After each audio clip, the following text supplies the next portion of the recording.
не бел кетеді, не белбеу кетеді. Сафура Төлеуованың соты өтіп жатыр. Мен толыққанды айта аламын, ол кісі құрбандықта. Екі оттың ортасынан тастап кеткен жоқ па? Берік Әбдіғалиұлының авторитеті жоқ сияқты. Орыс тәрбиесін алған бала ұлт қызметкері бола алмайды. Қазіргі оқу ағарту министрлігінің қолайына жағатын адам болсам, Қайрат Боранбаев, Қайрат Сатыбалдылар уақытша өртті сөндіру үшін лобби ойнап тұрған жоқ па? маған баспалардың лоббиінен гөрі басқалардың лоббиі қауіптірек көрінеді. Бұндай қиянаттарды кім жасап отыр? Химияның іші толған биология, биологияның іші толған физика, физиканың іші толған биология. Сіз енді Асхат Аймағамбетовті жиі мақтауыңызға өзіңізді директор етуі әсер етпей ма? Өкінішке орай, Ғани Бейсенбаев тек қашып жүр. Өкпеңіз бар.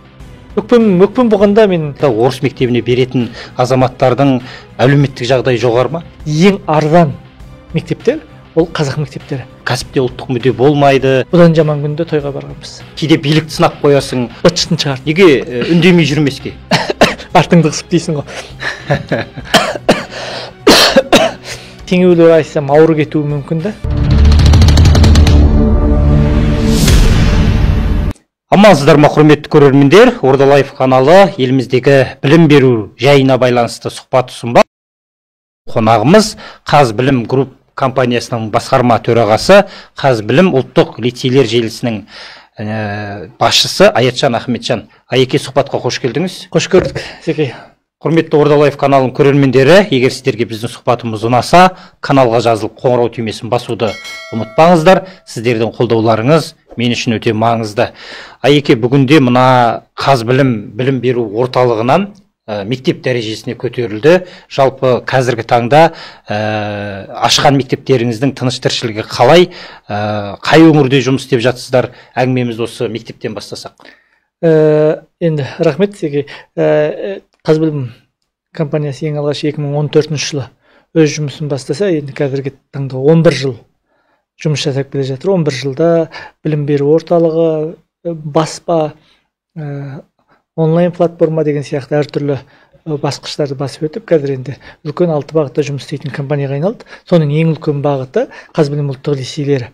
Қазбілім ұлттық лицейлер желісі бүгінде Астана, Алматы, Шымкент, 3 мегаполис, сонымен бірге Қарағанды, Қызылорда, Қостанай, Ақтау, Атырау қатарлы 8 өңірде ұлттық лицей ретінде жұмыс жасайды. Сонымен бірге Қосшы қаласында жақында ғана ашылдық білім беру орталығы ретінде. Жалпы 9 қалада 9 мектеп, 10 білім беру орталығы ретінде жұмыс жасаймыз. Қазіргі таңда орталық бар, мектеп бар, жалпы 2000-нан астам оқушы білім алады. Енді біз қазіргі таңда өзі қалыптасқан ұлттық мектептер желісінің белгілі іргетасы қалыптасқан күйге кеп қалдық. Осы айдың 1 сәуірінен бастап 1 сыныпқа балаларды қабылдап жатырсыздар. Жалпы Қазбілім білім беру мектебі жалпы осы балаларды 1 сыныпқа қабылдай ма? Жалпы ата-аналардың мектепке баласын беруге деген қызығушылығы қандай? Қазбілім ұлттық лицейлері негізінен көптеген қалада 5-11 сыныпқа арналған. Тек қана Астана және Атырау қалаларында ғана 1-11 сыныпқа арналған. Біз Астана мен Атырауда бастауыш сыныптарды қабылдап жатырмыз. Қалған жерлерде бізде 5 сыныптан 11 сыныпқа дейінгі қабылдау жүріп жатыр. Енді қазіргі таңда емтихан тапсырып жатқан оқушының қарасы біршама мол. Енді біз нәтижемізбен енді әр жылы 96-97% оқушы грантқа түсетіндіктен бізге ата-аналар ең бірінші сапалы білім сапасы үшін келеді. Екіншіден енді ұлттық мектеп болған үшін де қазіргі ең маңызды дүние ол ұрпақтың тәрбиесі. Сол қазақы ұлттық құндылықта тәрбиелейді деп қызығып келеді. Бұған дейін айтқан бір сөзіңіз есімізде қалып еді. Мына егер мен қазақ емес, орыс сыныбын ашсам, онда мен мектептерімді толық қамтамасыз етіп алар едім оқушылармен деп. Соған қарағанда мына қазақ тілді азаматтардан қарағанда орыс мектебіне беретін азаматтардың әлеуметтік жағдайы жоғары ма? Жалпы орыс мектебіне беретін, ағылшын мектебіне беретіндердің балаға инвестиция сап қаржы салатындары көп.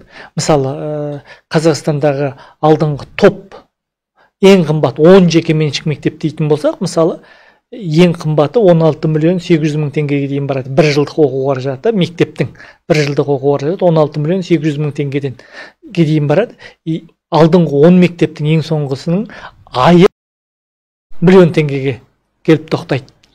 Яғни айына миллион деген сөз, жылына 10 миллион деген сөз. Ал біздің мектептердің ең қымбатының жылдық оқу қаражаты осылардың айлық оқу қаражатының айналасында, яғни бағана 16 миллион 800 мың теңгенің айы 1,5-2 миллионға жоқ болса, біздің ең қымбат мектеп деген Астанадағы мектептің өзі жылдық оқу қаражаты 1,8, 1,9 миллион мысалы. Ал өңірлердегі мектептердің жылдық оқу қаражаты 700-800 мың теңгенің айналасында жылдық оқу қаражаты. Ал енді осы тұрғыда біз салыстырамыз ғой. Орыс мектептерінің жылы қанша, ағылшын мектептерінің жылы қанша, қазақ мектептерінің деп. Ең арзан мектептер ол қазақ мектептері. Енді негізі абсурд. Елде қазақ елі, мемлекет тілі, қазақ тілі, бірақ қазақ тілінде оқудың ешқандай авторитеті жоқ сияқты да енді қарсылатын. Енді бұдан өзге бұл нәрсе енді қазақы қауымның баласын қазақ тілінде беретін ата-аналардың экономикалық шарт жағдайы деген дүние ойландырады. Бізде жақын араласатын жекеменшік мектептің директорлары бар. Орыс сыныбында оқу мен қазақ сыныбында оқудың құны екі есе. Бір мектепте мысалы қазақ сыныбында жылдық оқу қаражаты 2 миллион болса, орыс сыныбында 4 миллион деген сияқты жағдайлар бар да. Сондықтан да біз шыны керек орыс тілінде мектеп ашу, аралас мектеп ашу әлдеқайда экономикалық тұрғыда, бизнестік тұрғыда, кәсіпкерлік тұрғыда әлдеқайда пайдалы. Бірақ менің мақсатым ең алдымен бір қазақ ұлттық мектебінің жүйесін жасау, іргетасын қалыптастыру. Бұл дүние әрине оңай дүние емес. Сонымен бірге қазақ тілді ортада шыны керек мен қанша жылдан бері инвестор іздеп жүрмін, қанша жылдан бері демеуші іздеп жүрмін. Инвестор табу қазақ мектептеріне демеуші табу өте қиын. Ал басқа мектептердің арт жағында небір түрлі миссионерліктердің жатқанын өзіміз жасырын емес, орыс мектептерінің артында біраз миссионерлік жатқанын жақсы білеміз. Сондықтан да бағанағы айтып отырған, ол сіз айтып отырған сөз содан шыққан сөз ғой. Шыны керек, өзге тілді мектеп ашу қалтаңды ойласаң жеңілірек. Ендеше неге ашып алмасқа, мысалы Астанадағы мектепте оқушылар өте аз, бір сыныпта 9 бала 10 бала оқиды. Бұл деген шығын емес па? Неге орыс мектебін, орыс сыныбын ашпасқа, және сол орысша оқып жүрген балаларды қазақи тәрбиелеп алмасқа? Теңеулер айтсам ауыр кетуі мүмкін да. Қоспайтын нәрсені қосып баға алмайсың ғой. Тура сол сияқты аралас мектеп деген біз орыс ықпалындағы қоғамбыз, орыс тілінің ықпалындағы қоғамбыз. Ал аралас мектеп ашсаң, ол қоғамдағы орыс тілінің ықпалы бар, ол мектептегі ол орыс мектебі. Аралас мектепті қазақ мектебі жасау өте қиын. Сондықтан ол өзіңді өзің алдау болады. Бір экономикалық шарт жағдай үшін орыс сыныбын ашып алып, мен орыс сыныбында оқитындарға қазақы тәрбие беріп жатырмын деп айту, ол өзіңді өзіңді және өзің ұлтты алдау, былай айтқанда әдемі манипуляция. Сондықтан бір не бел кетеді, не белбеу кетеді, не құрып шығып табысқа жетеміз, не болмаса тығырыққа тірелерміз. Бірақ 11 жемізбен қазақ тілінде сапалы білім бере алатынымызды дәлелдедік. Сондықтан біз қазір енді біздің ең үлкен қиындығымыз мемлекеттік қаржыландыруға болып тұр ғой. Өйтпесе бұдан жаман күнде тойға барғанбыз. Мемлекеттік қаржыландыру туралы айтып қалдыңыз. Жалпы осыған келейікші. Жалпы бұған дейін үкімет айтқан болатын, жекеменшік мектеп ашыңыздар, қолдаймыз деген секілді. Қазіргі таңда бір қаржы кешіктіріліп жатыр деген әңгімелер айтылады. Бұл жалпы қазбілімге байланысты кешіктіру ма, жоқ әлде Қазақстан бойынша осындай жағдай қалыптасып отыр ма? Жалпы 2023-тің қараша айынан бері қарай мемлекеттік қаржыландыру әр ай сайын кешігіп келе жатыр. Қазіргі таңда біз мысалы 2025 жылдың ақпан айының қаржысын әлі алмадық. Ақпан айы, наурыз айы, міне сәуір айының аяғында сұхбат жазып отырмыз біз. Әлі ақпанның қаржысын алмадық. Бұл ең үлкен тығырық не? Ол мемлекеттің беретін ақшасы негізі шамалы деңгейде азған ақша, бірақ бизнестің ең үлкен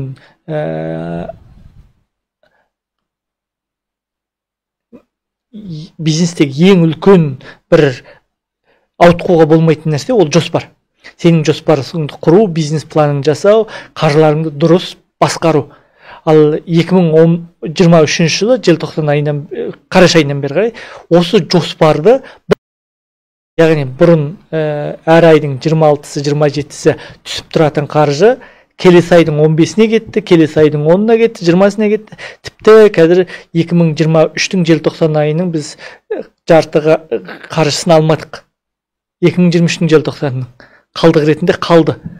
Оның уәделі мекемелер жоқ, өкілетті органдар. Ал 2025-тегі жағдай мынау. Бұл біздің қаржылық жүйемізді, қаржылық жоспарлау жүйеміздің быт-шытын шығарды. Ал енді екінші сұрағыңызға келсем, жалпы бұл дүние бар. Бірақ ең ауыр тиетіні және де қазақ мектептеріне. Неге? Бағанағы жылына 15-20 миллион 10 миллион төлейтін мектептерге бұл мемлекеттің субсидиясы керек емес. Өйткені ата-ана толық қамтамасыз етіп отыр. Біз сияқты олар бәлен оқушыға жылына грант бермейді, жеңілдік бермейді. Оларға бәрібір. Ал біз сияқты ата-ананың төлемін негізгі азық-түлікке, балаларды тамақтандыруға, кітаптарға, оқулықтарға, күнделікті коммуналдық шығындарға жұмсайтын, белгілі бір деңгейде ұйымдастыру жұмыстарының, әкімшіліктің ұйымдастыру жұмыстарына жұмсайтын мектептер бұл жерде таяқ жеді. Қаржылық, мысалы, осы бір оқу жылында Қазақстан бойынша мен қазірге дейін білетін, мысалы 20-дан астам мектеп жабылды. Мен білетінім, білмейтінім қанша екенін білмеймін. Ал жылдың соңында қандай болады? Ол екі талайда. Жақсы, біз қазбілімді сақтап қалуға шүкір шамамыз келеді. Бірақ тағы да бағанағы қазақ мектептері бізден басқа да мемлекетке ең арзан деңгейде қызмет көрсетіп, ата-аналарға білім беріп отырған мектептер жабылып қалады. Кімге тиімді? Мемлекет жан басына қаржыландырумен уәде берді ғой. Бұл жерде ең үлкен нәрсе мынау да, бізде халық бизнеске инвестиция салатын қауым жаңадан қалыптасып келе жатыр еді. Ресторан ашқыш білесіз ғой. Оңтүстікке өзіңіз Жамбыл облысынікі, мысалы, Жамбыл облысынан Шымкентке дейін кететін трассаның бойларындағы рестораннан адам шошиды, мысалы, иә. Алматының жан-жағындағы ресторандар, мысалы, тойға инвестиция салатын, ресторанға инвестиция салатын, қаржы салатын қауымдар білім саласына инвестиция салып бастап еді. Енді оны мемлекет банкротқа ұшыраса, екінші рет біреу білімге инвестиция салмайды. Біздің өзіміз миллиардтаған теңгені салдық. 11 жылдық ғұмырымызды салдық. Маңдай терімізді салдық. Ал бүгінгі таңда мемлекет берген келісімшартын өз орындап отырған жоқ, өкінішті. Жалпы бизнестің қыр-сырын үйрететін коучтар, сарапшылар айтып жатады ғой, жалпы кәсіпте ұлттық мүдде болмайды, тек қана ақша табу керек деген мәселе. Жаңа өзіңіз айтқан, жалпы тек қана қазақ тілінде білім берем деп орыс сыныбын ашпай қою жалпы кәсіпті тұралатып құрдымға кетіруге әкелмей ма? Мүмкін, бәрі мүмкін. Бәрі мүмкін, егер болмаса. Бірақ сен енді Алашты біраз зерттеген алашшыл азаматсың ғой. Еңбектерін оқыған алаштықтар не дейді? Бізде ұлттық буржуазия қалыптасу керек дейді. Ұлттық буржуазия қалай қалыптасады? Бағанағы коучтардың айтқан сияқты бизнесте ұлттық мүдде болмайды десең, ешқашан ұлттық буржуазия қалыптаспайды. Ұлттық элита, ұлттық бизнес элитасы қалыптаспайды. Ұлттық экономика қалыптаспайды ол жерде. Ал ұлттың өзінің экономикасы болмаса, ішкі қуаты болмаса, онда ұлт ретінде түбі жойыласың. Өйткені бүгінгі нарықтық заманда ұлттың өзінің ішкі қуаттық экономикасы болмаса, ақшасы барлар білген істейді. Бүгінде енді Қытайдың экономикалық әлемге әсер етіп отырғанын, Ресейдің, ақш-тың экономикалық әсерін бір ғана Трамптың тариф саясатының өзі әлемді теңселтіп отыр ғой. Ұлттық буржуазиясы жоқ, ұлттық бизнес элитасы жоқ. Кез келген мемлекет ондай кезде бірінші сілкінеді. Жалпы осы бір қалыптасқан жағдай, мектепте қалыптасқан жағдай, өз басында қалыптасқан жағдайға осы бір мінезім әсер етіп отыр деп ойламайсың ба? Мысалы, кейде билікті сынап қоясың, осы бір жағдайлар. Қазірдің өзінде сынап отырмыз ғой, негізі көп адам айтпайды ғой. Неге үндемей жүрмеске? Артыңды қысып дейсің ғой. Енді азаматтың шындығы өлген күні өзі өлген дейді ғой. Білім саласында жүргеннен кейін көзбен үндемей қалу азаматтық арыңа да ішкі ұстанымға да сында сен біліп тұрып айтпасаң белгілі бір деңгейде күнәһарсың ғой. Өйткені өзгеруге болатын дүниені үн қоспадың, ішіңе болып қалдың, жеке пайдаңды ойладың. Сондықтан әрине мен биліктің жоқ қолайына, қазіргі оқу ағарту министрлігінің қолайына жағатын адам болсам, бүгінгі мүлдем басқа сипатта отыратын едім. Қолайына жағып, ас үстіне түсіп, айтқан істеп жүрген азаматтардың жағдайы басқа екенін өзіміз көріп жүрміз. Бірақ өзім үшін оттаған хайуанның болғым келмейді. Жалпы қазір жекеменшік мектептер көбейіп жатыр. Бұл жақсы ма, жаман ба, ол жағын дөп басып айту қиын, бірақ мына қаз білім беру мектебінің, жалпы мектептің қандай ерекшелігі бар? Жалпы жекеменшік мектептердің көбейгенінен негізі қоғам қуану керек. Себебі егер шынайы сапалы білім аламыз десек, біздің балалар бір ауысымда бір сыныпта 20-дан көп оқушы оқымайтын жағдайға жету керек. Өкінішке орай біз бір ауысымға жету түгілі, екі ауысымға жете алмай отырмыз. Мемлекетте қаншама үш ауысымды мектептер бар. Біз айтып жүрміз, жайлы мектептің өзі толық салынып біткен күннің өзінде де бізде үш ауысымды мектептердің шарт жағдайы толық шешілмейді. Сондықтан сонымен бірге жекеменшік мектептердің көбеюі бұл бәсекелік, білімдегі бәсекелік нарықты қалыптасады. Ал бәсеке дамуға әкеледі. Ол жекеменшік мектептердің көбеюі қаншама дүниеге өзгеріс әкеліп жатыр. Оны негізі санамалап айта беруге болады, көп өзгеріс әкеліп жатқан.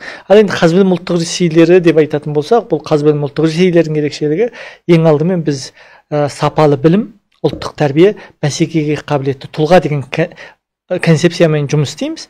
Яғни бірінші дүние сапалы білім. Біз таңертеңнен кешіп жатқанша 8:30-дан 4:30-ға дейін толыққанды бір ауысымда жұмыс жасаймыз. Бір сыныпта 18 оқушыдан аспайды. Сонымен бірге балалар түскі тамағын мектептен ішіп, мемлекеттік мектептегі алатын білімді және қосымша курстарда алатын білімді толық алады. Яғни, мысалы, мемлекеттік мектепте оқытпайтын домбыра, шахмат, тоғызқұмалақ, сандық сипаттама, логика, жазу өнері, қаржылық сауаттылық, айлысқа дайындық, SAT-ге дайындық, ұлттық бірыңғай тестке дайындық сияқты дүниенің бәрін мектепте жүріп алады. Таңертең білім беру мектепке, түстен кейін білім беру орталығына жүгірмейді. Назарбаев университетке дайындаламын дей ма, ұлттық бірыңғай тестке дайындаламын дей ма, айлысқа дайындаламын дей ма, бәрі мектепте. Сонымен бірге біз көп нәрсені кәсіби енгізуге тырысамыз. Мысалы, бір ғана қаржы сауаттылық деген пәнді біз нағыз кәсіби қаржы саласының мамандарымен бірігіп істеп отырмыз. Мысалы, Мақсат Халық деген экономист жігіт бастап, мысалы, солар бізге беріп жүр. Ал айлысқа дайындықтан өзіміз кеше ғана айтамын, біздің Астана қаласының бір оқушысы айлыстан 8,5 деген бала алды 9-дан. Ал Қостанайдан, Қарағандыдан, Алматыдан, Ақтыраудан, басқа қалалардан 7,5 деген баланың саны 10-нан асады, мысалы. 7,5 балға. Ол тамаша көрсеткіш. Сонымен бірге әр жылдағы оқушылардың 96-97% мемлекеттік грант иегері болу да біздің сапа екеніміздің көрінісі. Сонымен бірге біз көбінде өзіміздің авторлық оқу құралдарымызды қолданамыз. Авторлық материалдарымыз, өзіміздің кітаптарымызбен оқытамыз. Ол жерде енді әрине Алтынсарин атындағы білім академиясы жағынан бекітілген деген сияқты. Ол жерде балаға жалаң теория емес, жаттығу машықтарына көбірек мән беріледі. Оның сыртында енді ұлттық идеологияға бағытталу, ұлттық тәрбиеге мән беру деген дүниелер өз алдына бөлек әңгіме дейсіз ғой. Үлкен бөлек әңгіме. Жақсы. Мен ұлым осы Астанадағы Қазбілім мектебінде оқиды ғой. Сонда бір айтқан сөз есімде қалыпты. Әкетай, мен есепті жақсы шығарады екенмін ғой дейді. Мына Қазбілімде алған ағай жақсы үйретеді екен дейді. Бұрынғы оқыған мектептен қарағанда дейді. Мен айтам, ол мектептің мұғалімнің жалпы мемлекеттік мектептің мұғалімінің айыбы емес. Ол жерде 30-35 бала оқиды. Ол жерде балаға үлгеріп сабақ беруі қиын. Ал Қазбілімде ары кетсе 10-15 бала отырады қазір. Осы жағдай қалай әсер етеді білімге? Қатты әсер етеді. Өйткені 45 минут әлемдік стандартта зерттелген кезде біз алып отырған 3 қатар 3 парта стандарты ғой, яғни 3 қатар 3 парта 9 парта, яғни 18 оқушы стандарт. Мемлекеттік білім заңында бір сыныптағы оқушы 24-тен асса бөлінеді деп отыр. Яғни мемлекетте біледі 24-тен асса 45 минуттың мұғалімге жетпейтін. Бірақ мемлекет оны шешіп отырған жоқ. Сондықтан шеше алмай отыр ғой енді, бала 3 ауысымда 2 ауысымда деген сияқты жағдайда. Сондықтан бұл әрбір балаға назар аударуға жеткілікті мұғалімнің. Иә. Оқушының аз болуы. Бұл көп нәрсеге әсер етеді. Әрбір балаға жеке тоқталуға әсер етеді. Сондықтан балаңның байқағаны дұрыс әрине. Бұл жерде әрбір балаға тоқталып, әрбір тақырыпты жүйелеп сұрағаннан кейін ол балада білімінде өсу байқалады. Жақсы. Қазбілім мектебінің жалпы алдағы бір 2-3 жылдағы жоспары қандай жалпы? Қалай көргіңіз келеді мектепті? Біз ең негізгі дүние былтырғы жазда біз материалдық шарт жағдайды өте жоғары деңгейде жасақтадық. Былтыр біз химия, физика, биология, робототехника, компьютерлермен жабдықтауды былтыр жазға қаржы салып өте жақсы деңгейге көтердік. Ендігі мақсатымыз біз қазір әдістемелік базамызды өте жоғары деңгейге көтеру, мықты әдіскерлер тарту. Қазбілімнің өзінің әдіснамалық жүйесін кәдімгідей бізде қазір жасалған, бірақ жүйелеу керек дүниелер көп. Соны бір әдістемелік жүйе ретінде қалыптастыру. Бағанағы тәрбие жүйесі, білім беру жүйесінің бір нақты құжаттастырып, ресми тұрғыда қалыптастыру. Сонымен бірге біз бұрын 96-97% мемлекеттік грант иегері атанып келсе, біз алдағы 3 жылға мақсат қойып отырмыз. Біз грант емес, топ университеттерге түсіру. 96-97% оқушыны Қазақстандағы ең үздік университеттерге, топ университеттерге түсіру және әлемдік ең үздік топ университеттерге түсіру басты мақсатымыз. Өйткені бағанағы бәсекеге қабілетті тұлға болғаннан кейін өз ортасынан оза шабу.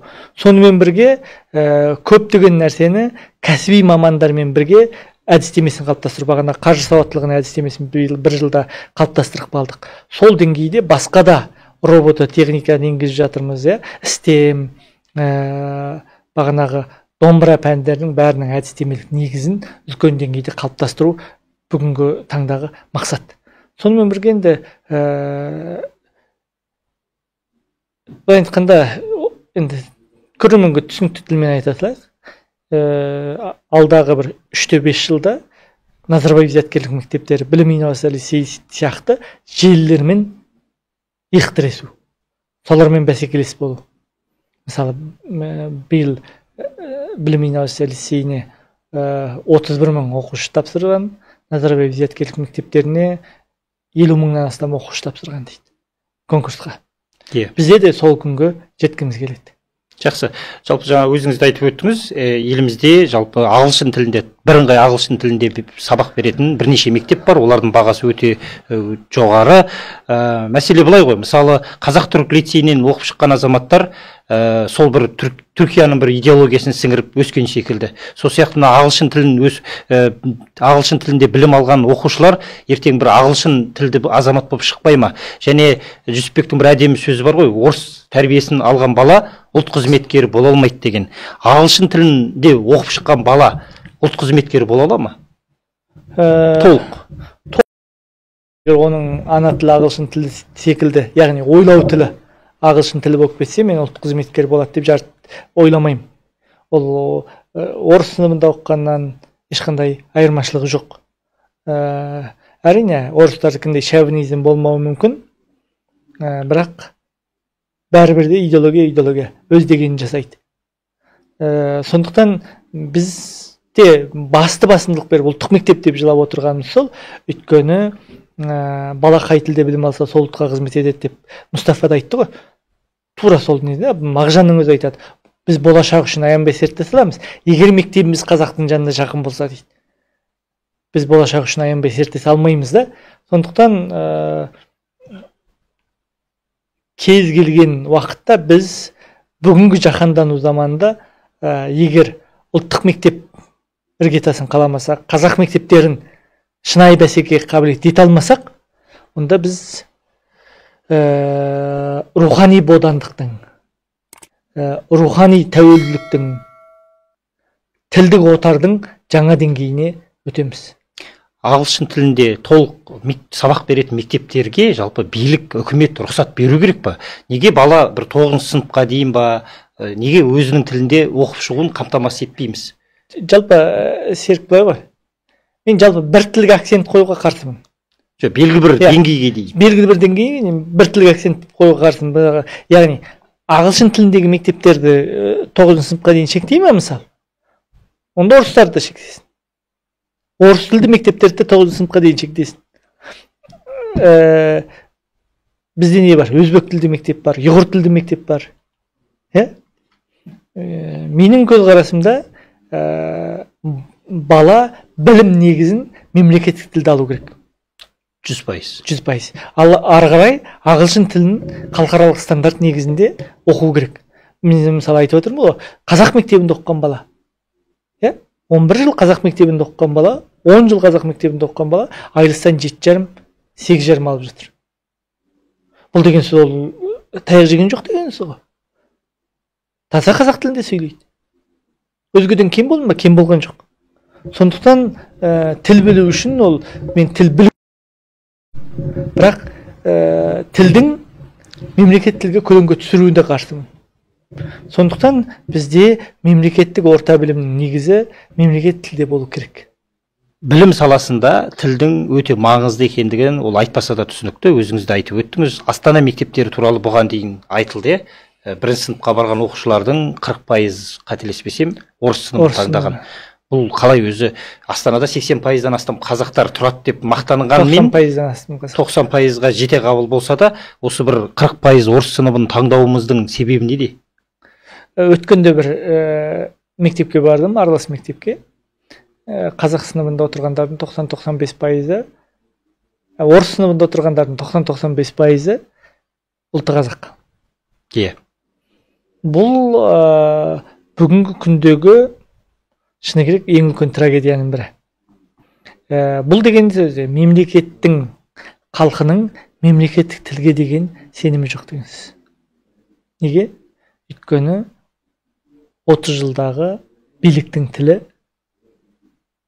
орыс тілі. Қазақстанда орыс тілін білмесең нан таппай қалуың мүмкін. Қазақ тілін білмесең нан таппай қалуыңа қорқыныш жоқ. Қазақ тілін білмесең де мемлекеттік қызметкерде бола бересің, басшы да бола аласың. Сондықтан бұл мемлекеттің қарым-қатынасы бірінші. Екінші дүние, қазіргі жағдайда шыны керек баланың тілі телефонмен шығып жатыр. Ата-ана баланың тәрбиесін жіберіп алды. Ал телефон деген не? Контент. Біз қазақ баласына керекті контентті өндіріп алып жатқан жоқпыз.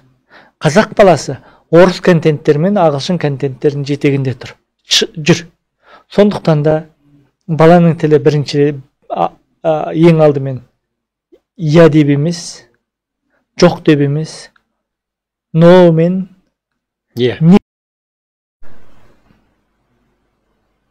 Ана, шеше, мама деп емес, мама деп шығады. Сондықтан бұл контент жетегінде кету мәселесі өте ауыр. Біз Қазбілім ұлттық лицейлерінде қолданатын бір дүние бар. Біз оқушының үш жұрты деп айтамыз. Үш жұртының бірі мектеп, бірі ата-ана, отбасы, бірі қоғам. Ал осы үш жұрттың тілі қалай деген сұрақ туады да. Бірінші жақсы, менің ұлттық мектеп, тілім қазақ тілінде. Отбасының тілі ше. Екі түрлі. Қазақ тілді отбасы да бар, орыс тілді отбасы да бар. Ал қоғамның тілі ше. Қоғамның тілі өкінішке орай толыққанды орыс тілінде. Сонда ортадағы ата-ана қай тілде, сол тіл жеңіп кетеді ғой. Қоғам орыс тілінде, мектеп қазақ тілінде, енді ортадағы ата-ана шешіп отыр. Сондықтан бұл мәселеде істейтін тірлік өте көп. Бағанағы балаға контент өндіруден бастап, керек болса шектеуге дейін. 16 жасқа дейінгі балалардың кейбір әлеуметтік платформаларды шектеу мәселесінде қарастыру керек. Бұған дейін, қазіргі таңға дейін, жалпы біздің екінші тіліміз орыс тілі. Алдағы 5-10 жылда, 20 жылда біздің екінші тіліміз, әсіресе жастардың екінші тілі ағылшын тілі болуы мүмкін ба? 5-10 жылға дейін екінші тілі ағылшын тілі болады деп ойламаймын. Себебі орыс ықпалының қаншалықты болып тұрғаны өзімізге түсінікті. Қазір Орта Азияға қалай әсер етіп отырғаны түсінікті. Сондықтан бұның қазір әлсірейтін бейнесі көрініп тұрған жоқ. Әрине, екінші тілі ағылшын тілі болған жастар өсіп келе жатыр. Бірақ бәрі емес. Сондықтан олар белгілі бір санды ғана ұстап қалуы мүмкін. Өкінішке орай, шындап келген кезде біз екінші тіл деп айтамыз ғой. Шындап келген кезде қоғамның бірінші тілі орыс тілі, екінші тілі ағылшын тілі, қазақ тілі шынында мойындау керек. Қазақ тілі қоғамның үшінші тілі. Бұған дейін жалпы бірнеше пәнді біріктіріп оқыту туралы ұсыныс айтылды. Ұлттық білім академиясының вице-президенті Руслан Қаратабанов, егер мектеп қаласа, химия, физика, биологияны жеке-жеке емес біріктіріп оқыту керек деді. Осы идея жүзеге асты ма? Бұл бос сөз ба? Бұл пәндерді біріктіру, алгебра мен геометрияны біріктіру, математика деу, дүниежүзі тарихы мен құқықты біріктіріп, әлеуметтік ғылымдар деу, физика, химия, биологияны біріктіріп, жаратылыс ғылымдар деу жобасы 2026 жылы қыркүйектен басталады деген жоба министрлікте тұр, бекітіліп. Бұны жалпы мен үшін өте күлкілі және аянышты. Себебі бірінші бұл қосуға келмейтін пәндер. Мен шебер педагогпын. Химия ғылымдарының PhD докторымын. Бірақ мен биологиядан, физикадан сабақ бере алмаймын. Ол менің әлсіздігім емес, ол менің себебі мамандығым емес. Мен берем деп зорланып бере беруім мүмкін, бірақ ол балаға жасалған қиянат болады. Сондықтан бұл кезекті бір ақымақ шешім. Тағы бір ескертетін нәрсе, бағана өзіңіз айтып отырғандай, мектеп қаласа былай, қаласа былай. Бұл министрліктің уақытша өрт сөндіру үшін ойлап тапқан жауабы. Себебі қаласаң қосып оқыт, қаламасаң қосып оқытпа дейтін мемлекеттік стандарт қайда қалады? Мемлекеттік стандарт біріктіріп беретін болса, мемлекеттік оқулықты біріктіріп жазып беретін болса, оны сен қалай бөліп оқытасың? Сен мынандай бетін аш, мынандай бетін аш деп бөліп оқытасың ба? Біріктіріп тастасаң, мысалы? Біріктіретіндер, сен біріктірсең мына оқулықпен оқы, біріктірмесең мына оқулықпен оқы деп екі түрлі оқулық, екі түрлі стандарт дайындап бере ме? Ондай ұлттық бірыңғай тест тапсыратын кезде екі түрлі тест тапсырта ма? Жоқ, ол мүмкін емес дүние. Ақылға сыйымсыз дүние. Сондықтан министрлік жақсы біледі, екеуінің біреуін таңдау керектігін. Сонымен белгілі бір әкімшілік ресурсты қосу арқылы өзінің таңдаған шешімін жүзеге асырады. Бұл білім саласына жасалған қиянат болады. Бұндай қиянаттарды кім жасап отыр? Неге ойланбай жасап отыр? Қандай қажеттілік бар оған? Соны өздерінен де сұрағым келеді. Көлемді мақалада жаздым, сараптама жасадым. Видео үндеуді жасадым. нақты мақсаттарың не? Талқылайықшы. Білім саласын сарапшысы ретінде. Айтыпты бір әдіскер дейді, сұхбат беріпті. Химияның іші толған биология, биологияның іші толған физика, физиканың іші толған биология деген сияқты. Енді бұның өтірік екенін кез келген мектеп оқыған бала біледі деп ойлаймын. Әлемдік тәжірибеде бар ма? Енді сайнс деп оқыту дүниесі бар, ғылым деп. Бірақ оның өзінде ол пәнді қосу емес. Ол пәннің базасын қалыптастыру. Қазіргі жаратылыс ғылымдар деген пән бар, 5-6 сыныпта оқытылады. Сондай ғана дүние, ол алғашқы қадамдарын ғана оқыту. Алғашқы түсінік беру. Мысалы, химия деген не? Жаратылыс ғылымдар деген не? Ол қандай салаларға бөлінеді? Ол ішінде қандай салалар бар? Ол алғашқы түсінік. Жер деген не? Аспан деген не? Деген сияқты түсінікті. Оны енді мен қалай ойланған дүние екеніне басым жетпей-ақ қойды.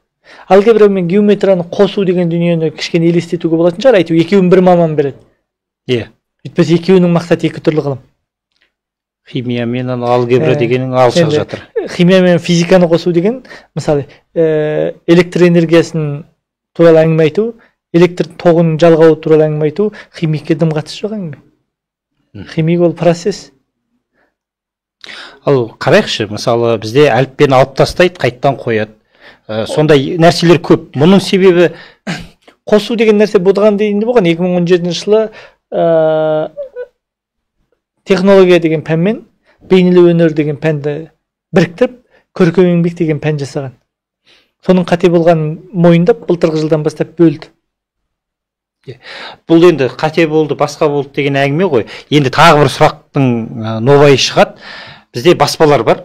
Осы жаңа әліппе алып тастайтын кезде, қайттан қосатын кезде, жаңағы кітаптарды қайта енгізетін кезде, осы бір баспалардың лобби ойнап тұрған жоқ па? Егер лобби ойнайтын болса, баспалардікі ғана емес, мемлекеттік мүдделі органның қаржыны игеру деген лобби қоса ойнауы мүмкін.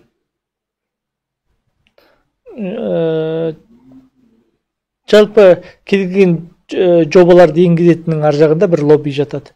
Мүмкін сіздің айтуыңызда. Ол баспалардың лоббиі да болуы мүмкін, басқалардың лоббиі да болуы мүмкін. Маған баспалардың лоббиінен гөрі басқалардың лоббиі қауіптірек көрінеді.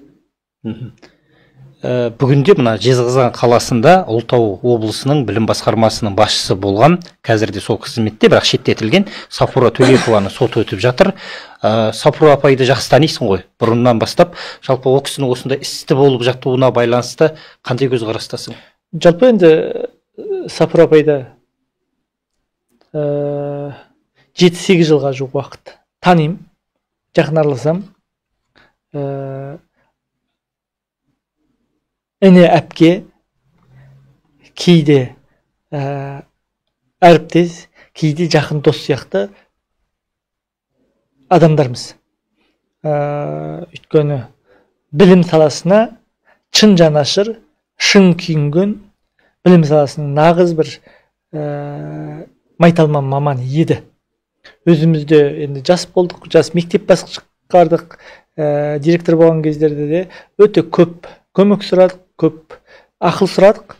Ұлытау облысына ол туған жеріме туымды тігем, туған жеріме қызмет етем деп кетті.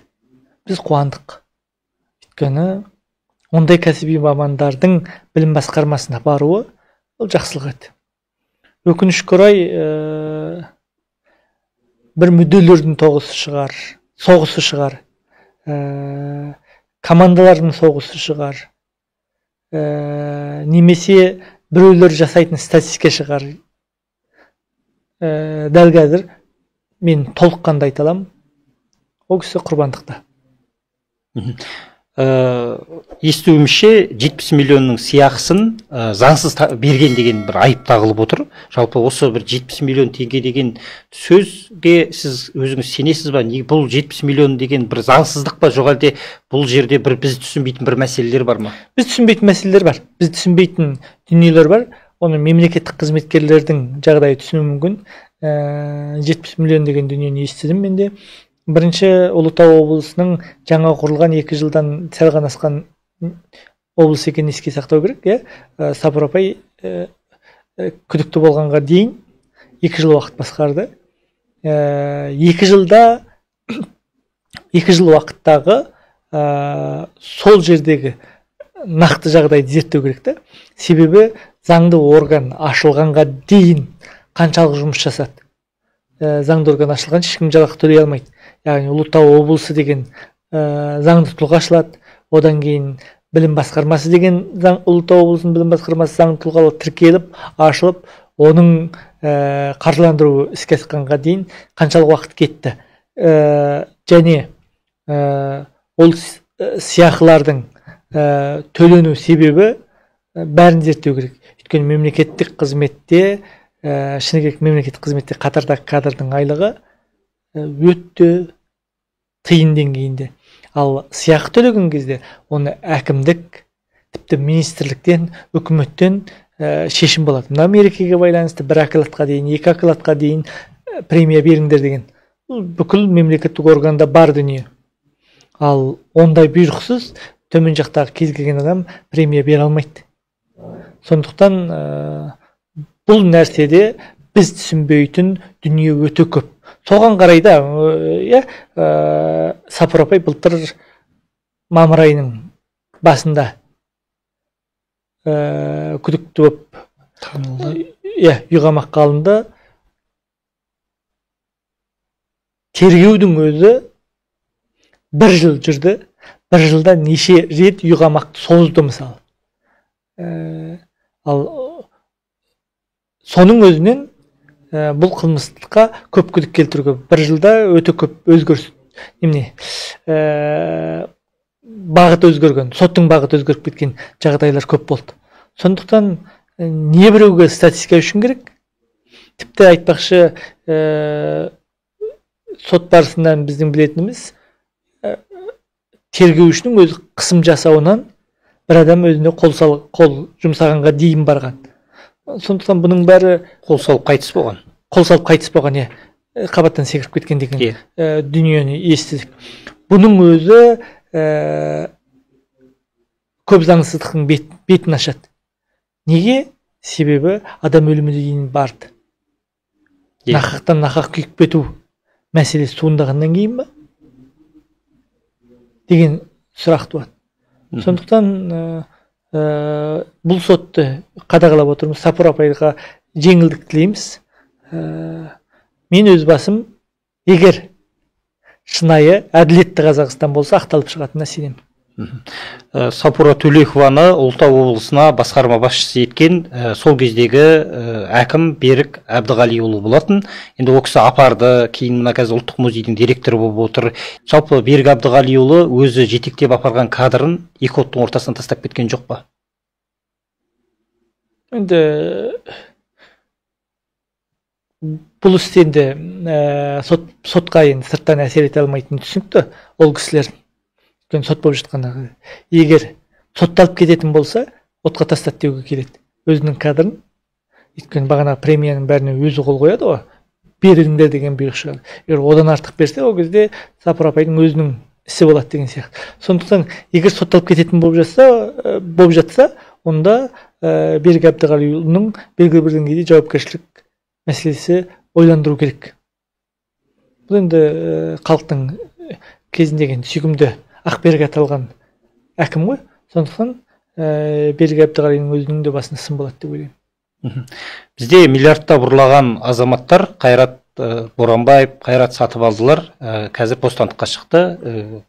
Өтемақысын төлеп, миллиард ұрласаң миллиард ұрласаң жарты миллиардын төлей аласыз ғой. Иә. Ал 70 миллион деген нәрсе оның өзінде өзі бір өзіне премия алмаған ғой. 70 миллионның бәрін Сапар апай өзін алмаған, немесе өзі әкімшілігін алмаған. Бүкіл қызметкеріне ол жерде 2 жылдан астам уақыт, ол жерде 70 миллионның өзінде бір шама күмән дүниелер бар, премияға емес, басқа нәрсеге жұмсалған. Яғни мемлекеттің өзінің дамуына жұмсалған деген сияқты. Сондықтан бұл жерде ол кісі жеп қойған ештеме жоқ, кері қайтаруға. Сұрақ төркіні мынау болды ғой. Бізде миллиард ұрласаң бостандыққа шығасың да, миллион ұрласаң тұтыласың ба? Көбірек ұрласаң қайтара аласың ғой, бөлісе аласың. Иә. Енді бұл логикалық қайшылық. Енді кезінде түрме вице-министрмен деген, министр көзімен деген кісі, кітап жазып шыққан кісі 11 миллиард ұрлап 6 миллиард па айып төлеп шыққан сияқты болады мысалы. Иә. 5 миллиард өзіне қалды ма екен деген сұрақ болған сол кезде. Тура сондай нәрсе де. Жақсы. Енді білім саласында енді көптеген мәселелер күнделікті. Бұл жерде бір нәрсені анықтай кетейікші, көрерменге түсінікті болу үшін. Біз бұл жерде азырлаған адамдарды ақтап отырғанымыз жоқ. Иә. Парадоксты ғана айтып отырмыз. Өйткені ал мемлекеттің бір тиын ұрлаған адам болса, қылмысына заң бойынша жауап беру керек. Заң бойынша жауап беру керек. Двойной стандарт болмау керек. Иә, двойной стандарт, екі жақты стандарт. Көп ұрласаң аман қаласың, аз ұрласаң сотталасың деген нәрсе болмау керек. Бір тиын алсаң да, 1 миллиард алсаң да, қылмысың дәлелденсе, ол сотталу керек. Иә. Жалпы білім саласында енді күнделікті әртүрлі жағдайлар болып жатады. Біз енді кейбір азаматтар білмей қалуы мүмкін. Енді осы салада 20 жылдан бері өмір өтіп жатыр. Жалпы тәжірибең бар. Осы саланы отымен көріп күлімен шығып жүрсің. Не мәселе бар? Жалпы білім саласы 20 жылдан бері қарай, 30 жылдан бері қарай өздеріңіз білесіз, қалдық сала болып келді. 2019 жылы президенттің ауысуымен білім саласына өте қарқынды өзгеріс басталды. 2019 жылдан 2022 жылдың арасына 2022 жылдың аяғына дейін білім саласына өте үлкен жақсы жұмыстар жасады. Ол жайлы мектептердің ашылуы, жобасының басталуы, ашылуы биыл болды. Жобасының басталуы, ғылым академиясының қайта құрылуы, ғылымға бөлінген, білімге бөлінген шарт жағдай, студенттердің педагогикалық университеттердің жақсаруы, мұғалімдердің жалақысының 2 еселенуінен педагогикалық қосынға мықты кадрлардың келу деген сияқты сансыз мықты тірліктер жасалды. Жаңа президенттің шешімдерімен, бастамасымен. Бұл қуанарлық жағдай. Өкінішке орай, енді сол жаңа президентпен бірге келген бірінші министр бұны өте жоғары деңгейде президенттің бастамасын сәтті алып шықты.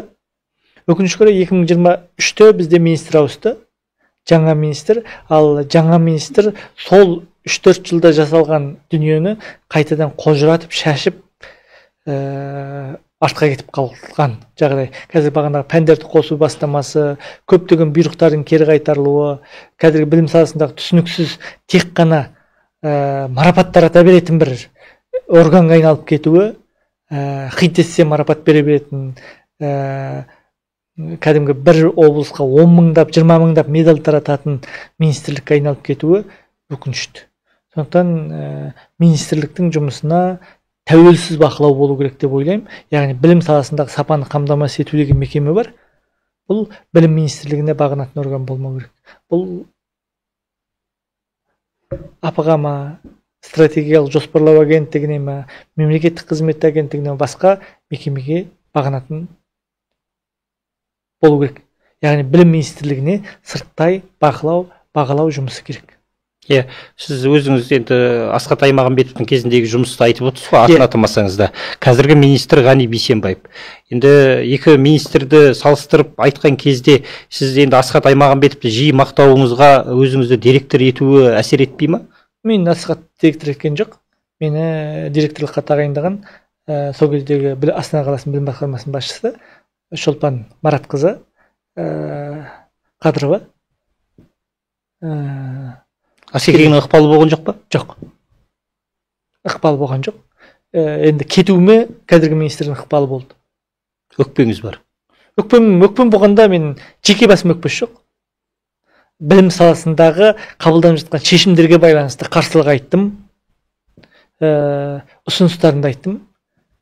Керең соқыр болғаны үшін өкпем бар. Ал 2023 жылы қыркүйектен бері қарай 2023 жыл шілдеден бері қарай мен мектеп директорлығына кеткеннен кейін неше рет сұрандым, кездесуге ұсыныс тастадым, көмекшісіне де хабарластым, өзіне де хабарластым, кездесейік, талқылайық, мына мәселелер кері кетіп бара жатыр деп. Өкінішке орай Ғани Бейсенбаев тек қашып жүр. Иә, Асхат Аймағамбетовтің кезінде өзің секілді белсенді ұстаздар болсын, өзін сынап жүрген азаматтарды кейін байланысып, ортақ келісімге келіп бір столдың басында талқылап. Иә, солай болды. Қазіргі министр неге қашады? Командасының біліксіздігінен қашатын шығар. Қабылданып жатқан шешімдердің заңсыз екендігін бетін айтқаннан кейін ол сыртқа айтылады ғой. Бағанағы пәндерді қосылып жатқан көп нәрсенің заңсыз екендігін, тиімсіз екендігін, медаль тарата берудің қате екенін, аттестация жүйесінің былығып кеткенін бәрін айтқаннан кейін сол сыннан қашады деп ойлаймын. Жақсы, Айеке, мүмкіндік болса министрмен кездескен кезде бұл сұрақтарды қоятын боламыз. Уақыт тауып сұхбат бергеніңізге көптен көп рахмет. Құрметті Ордалаев каналының көрермендері, егер сіздерге біздің сұхбатымыз ұнаса, каналға жазылып қоңырау түймесін басыңыз. Сондай-ақ, егер қаз білім беру мектебіне, жалпы мектебіне балаңызды бергіңіз келсе, мархабат, Астанада, жалпы Қазақстанның бірнеше қаласында мектептер бар. Қолдаңыздар, Аятжан секілді азаматтарды қолдау керек деп ойлаймын. Аман, сау болыңыздар. Ата-ана ретінде ұсынамын дейсің ғой. Иә, ата-ана ретінде, иә, мен ұсынамын. Жақсы, сау болыңыздар.